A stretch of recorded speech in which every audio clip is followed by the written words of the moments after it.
So I was going through a statement, illustration number 89. From the following particulars taken from the books of Tata Press Limited, calculate trade payable turnover ratio and average payable period. Total purchases are given. So this chapter is very easy provided you are alert and you have understood the concept. So we have a total purchases, but what we need? We need credit purchases only. So let's look for that. Cash purchases are given. Here the question is straightforward the things are given, so it's not difficult, but sometimes they give you the information which you have to sort out. So we have the cash purchases. 8,50,000 is your total purchases and 1 lakh is your cash purchases. So 7,50,000 is your credit purchase here. Now further it is telling, yes please, purchase return. Students, I have told you that we take net credit purchase.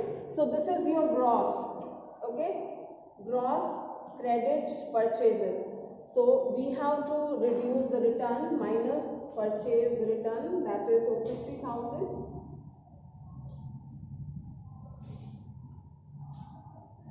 So net credit purchase is your 7 lakh. Alright. Now average trade payable. Average trade payable is opening plus closing divided by 2. So that's given in the question. Creditors at the end of the year. Although trade payables में, be attentive please, trade payables में आपके creditors and VP दोनों चीज़ें होते हैं. But sometime in the question you don't have one of the thing. VP नहीं दे रखा तो कोई बात नहीं, जो भी हमारे पास सिंगल चीज़ है उसको आप उसका एवरेज प्रॉफिट में से this is total purchase and this is cash purchase, okay, and this is gross credit purchases. Gross credit purchase है, हमें क्या चाहिए? net credit purchase. ठीक है, तो returns जो है purchase return माइनस करेंगे तभी आएगा ना आपके पास. तो I have reduced purchase return. Understood? Okay, so we have calculated 7 lakh here. Average trade payable. Once again students, payable में आपकी दोनों चीजें होती है, क्रेडिटर्स एंड बीपी होता है. अगर एक नहीं दे रखी तो कोई बात नहीं, we manage with the another one. So in this question we have the creditors only. Opening and closing creditors are given 1,60,000 and 1,20,000. Okay, तो 160 एंड 120 को टोटल करेंगे. So this is 280 divided by 2, that is 1,40,000. Okay, so 1,40,000 is your average trade payable. Is that clear? Yes. So here we have calculated the ratio. This is 5 times again. Right? Now the next one is your, if we have to calculate average payable period. Average like किस तरह से आप payment करते हैं, average क्या निकलता है आपका?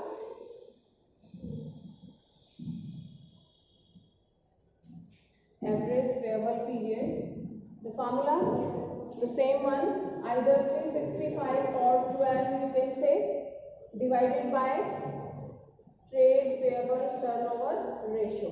Okay, now 365 divided by this ratio is 5, right? 73 days. You make the payment in 73 days.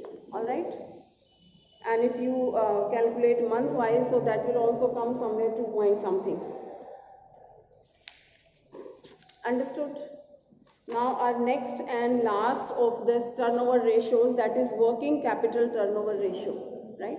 So working capital turnover ratio shows the relationship between your cost of revenues from operation and working capital. Working capital, I think you know that. What is working capital? Current assets minus current liability. So I'll take 2 minutes.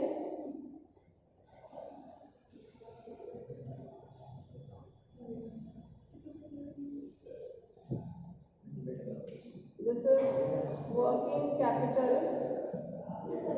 turnover ratio. The formula is revenue from operation. What is revenue from operation?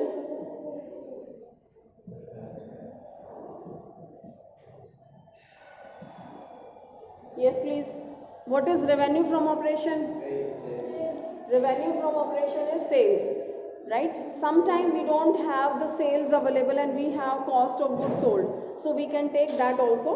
So you can see here another one is cost of revenue from operation divided by working capital. Both the things are acceptable according to the question what is available with you. Okay, and working capital is well known, we have done it many times. Working capital is current assets minus current liabilities. Okay, now, what are the objectives and significance? The objective of computing this ratio is to ascertain whether or not working capital has been efficiently utilized or no. How efficiently you are utilizing your working capital in the business, okay? Assessment of effective utilization can be made by comparing with the past data or with comparable enterprises.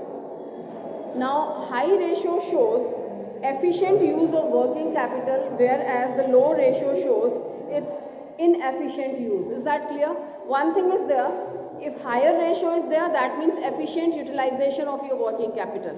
And if it is lower, that means you are not utilizing your working capital efficiently.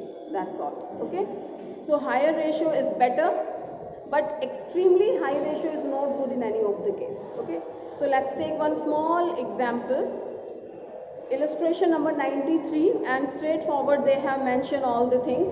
So we have current assets given in this question and revenue from operation is given. Revenue from operation, this one is available. Okay, so this is given 30 lakh. So let's write here.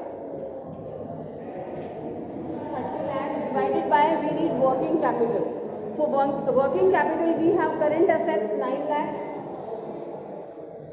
and current liabilities are there, that's of 3 lakh.